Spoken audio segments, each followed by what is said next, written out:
9 years old. He still wears diapers, does not sleep well, cannot have a conversation, and can barely sit still for his therapist this day. This is where he's put his head through the wall, head through the wall. Ow, ow, ow, ow, ow, ow, ow, ow, ow.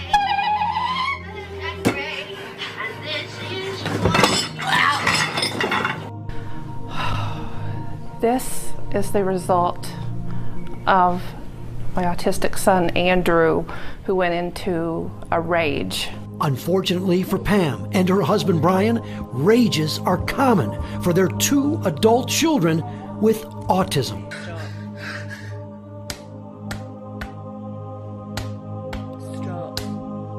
She's a 17-year-old, lovely girl with severe autism. And in and out, no 5 guys.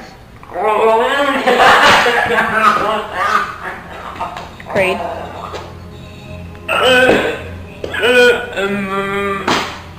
We're not. It is dark out. Prayed. You need to calm down. No. Sorry. Vaccine injury is real. And then we were told we could not sue anyone. We were told we signed for that shot. No doctors could be sued. No vaccine manufacturers could be sued. You hear this story over and over again. The child runs a high fever hours after vaccination, screaming, sleep regression. At a certain point, their body basically just collapses. Sometimes they sleep, sometimes they don't. From tetanus and measles vaccines to the COVID vaccines, what do multiple studies reveal about the health of the vaccinated versus the health of the unvaccinated? And as the childhood vax schedule expands, are we seeing healthier or sicker children? And shows an increased incidence in autism. This has to drastically stop because we are sacrificing our children with every needle stick.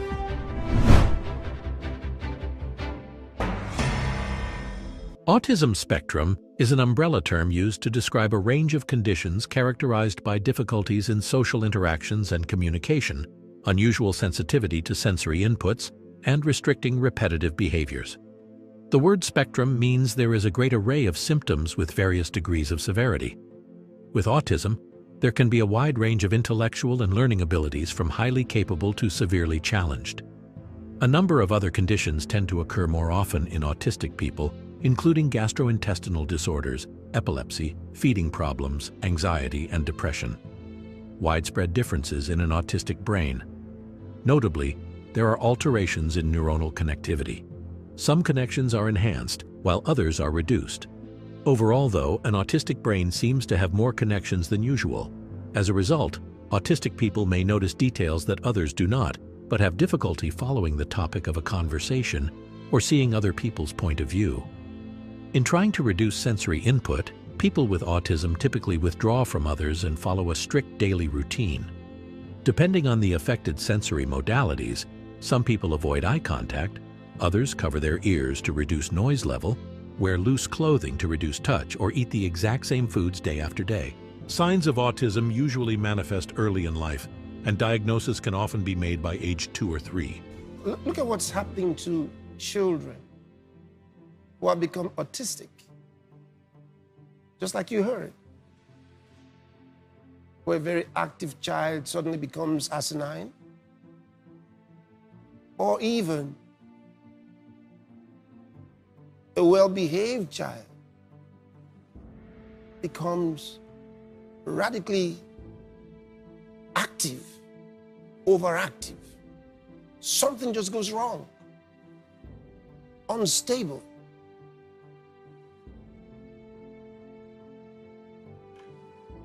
Parents are going through terrible times because of what has happened to their children. And most don't realize it happened by vaccinations. She had over 9 inoculations that day. And that was the day that we lost her. And after that shot, he was a completely different boy. When she woke up, she was a different child. He didn't say words anymore. He did not know his name anymore. I would ask him, how old are you? And he didn't know anymore. After almost 3.5 weeks of a fever, runny nose, cough, hard trouble breathing. We noticed she wasn't talking.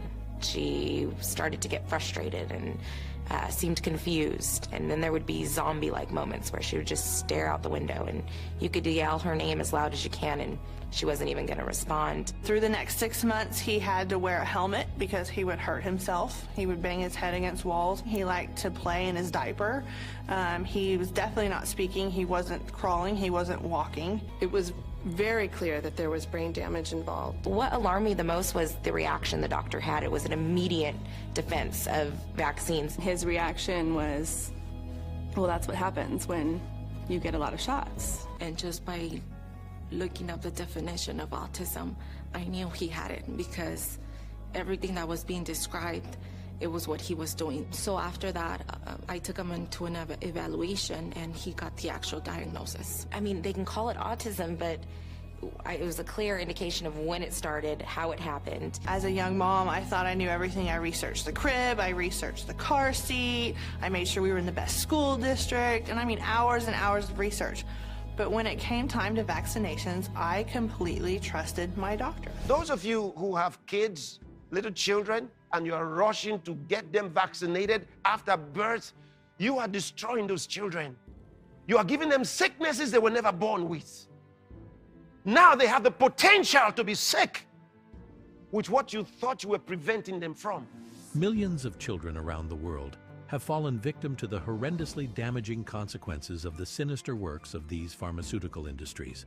Truckloads of evidence have proven that most vaccines are dangerous to human beings. Let's take a closer look at some of the content of these vaccines. Show them the thimerosal bomb, which we keep in a metal container because we're a little afraid of it, and it's a very fine powder.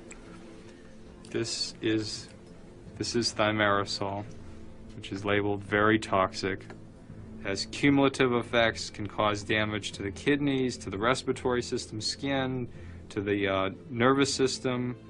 It specifically warns on here that it can cause reproductive and developmental toxicity, meaning that it can cause things like autism and other neurodevelopmental disorders. This is immensely toxic stuff. And it's a vaccine. And this is what's in the vaccine. It's important to realize we're talking about a whole range of products. Vaccines are a big one because, of course, you're directly injecting it. For example, this is tetanus vaccine. This one expires, it's a little outdated now, in 2007. Here's the thimerosal. 1 to 10,000 is a preservative. Perhaps the biggest one in the U.S., at least, that's for exposure to mercury is the influenza vaccine. Influenza vaccine is now recommended for all pregnant women, all infants, all children on a yearly basis. You're supposed to have last year's influenza? Understand that thimerosal is not added at the end. It's not like, well, that factory next year can make thimerosal free. Thimerosal, you either have to have a thimerosal free factory or you have to not have one. They add thimerosal at each step because the factory is not clean and not sterile. So you either have to have an expensive sterile factory where you don't need thimerosal, or you have to have one that produces thimerosal. It's going to need thimerosal or something the whole time.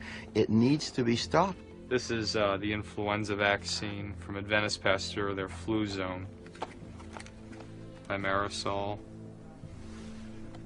25 micrograms of mercury per dose. But I'd like to point out that a lot of people didn't know, and I'm one of them. I've given 2,000 RhoGAM shots. I've been in vaccines for 35 years. I didn't know that RhoGAM had thimerosal in it. So I think a lot of the doctors were unaware. They were unaware that even the word thimerosal meant mercury. You say, Pastor Chris, are there no good vaccines? No good vaccines. All vaccines are bad. Bad. Bad. I told you. From the very history of vaccines. I explained to you. They lied to you in school as they lied to us in school.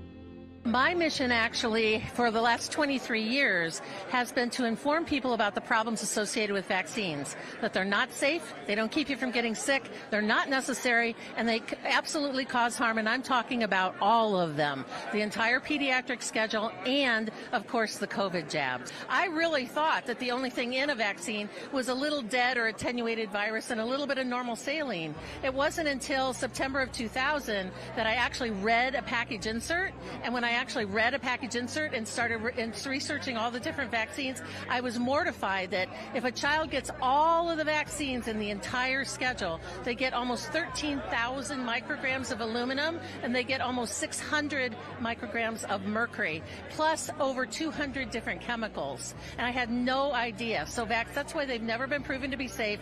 And why giving your child a vaccination is like injecting foreign matter into a little baby that's the most precious little thing in your life. Satan is more vicious today than he ever was because his time is short, and it's pushing them to get you vaccinated and get your babies vaccinated.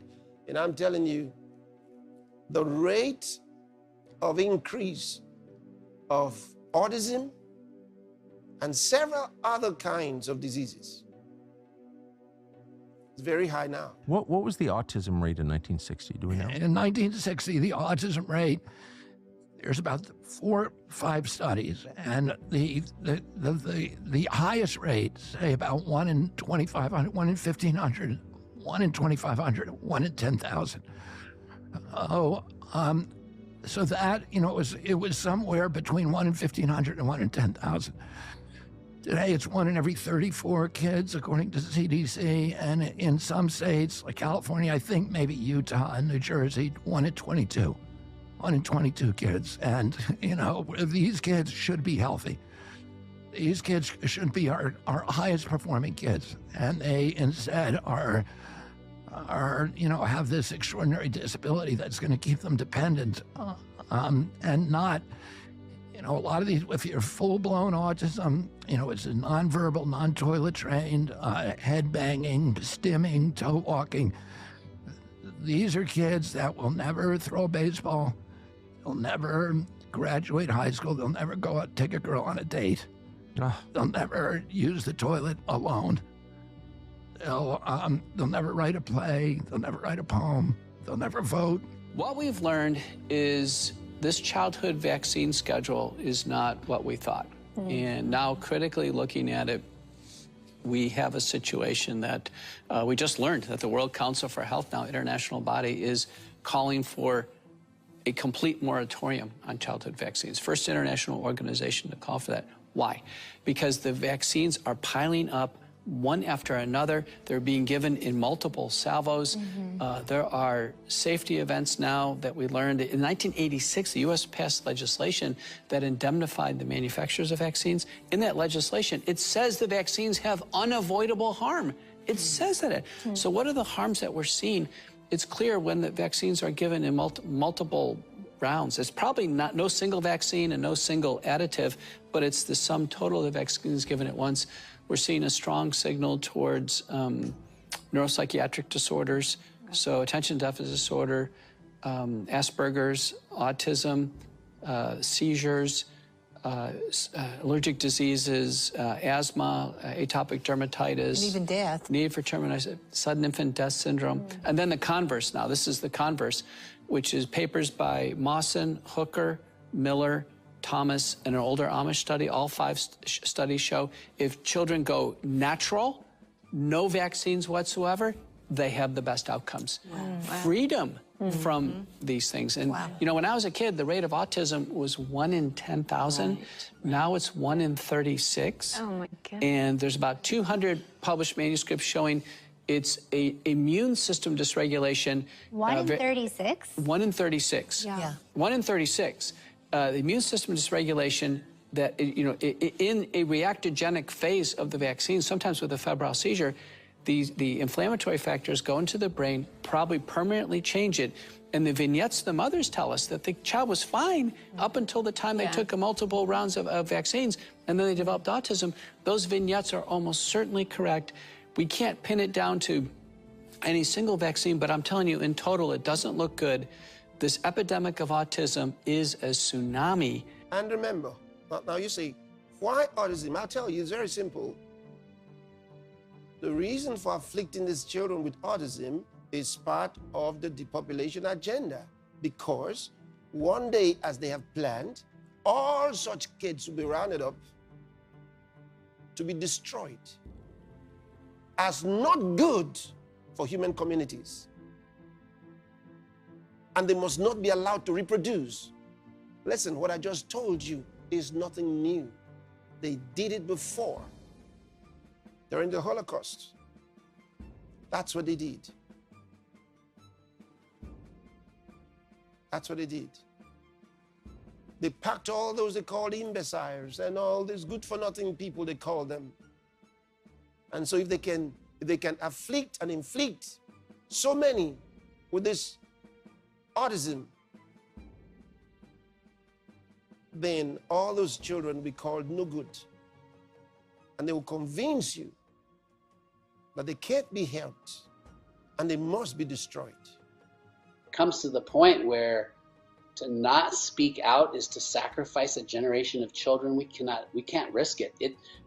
That might be close to the end of the human race, which, by the way, is one of the hidden agendas of some of those at the World Economic Forum, the Bill Gateses, the Klaus Schwabs. They've had this hidden agenda that they've spoken openly about kind of going back to the eugenics program. There's too many people on the planet. When are you going to know that there is a deception going on? The Bible already showed you. And it told you that nations were deceived by pharmacare. The CDC finally listed 20 studies that they rely upon, they say, to claim that vaccines don't cause autism for the vaccines given in the first 6 months of life. I can only assume they think we don't read or something, but we do. So we read the 20 studies. Here's the thing about them. 18 of them involved thimerosal, an ingredient not in any of the vaccines we asked about, or the MMR vaccine not given until at least 1 year of life. One of them involved antigen, one of the studies, not vaccine exposure, and that study even says it cannot tell you whether vaccines don't cause autism because it didn't study them. The only review or study they provided us that actually involved a single one of the vaccines given in the first 6 months of life was a study by the Institute of Medicine that found we don't have a single study of whether DTaP does or doesn't cause autism. Watch The Godmother of Vaccines.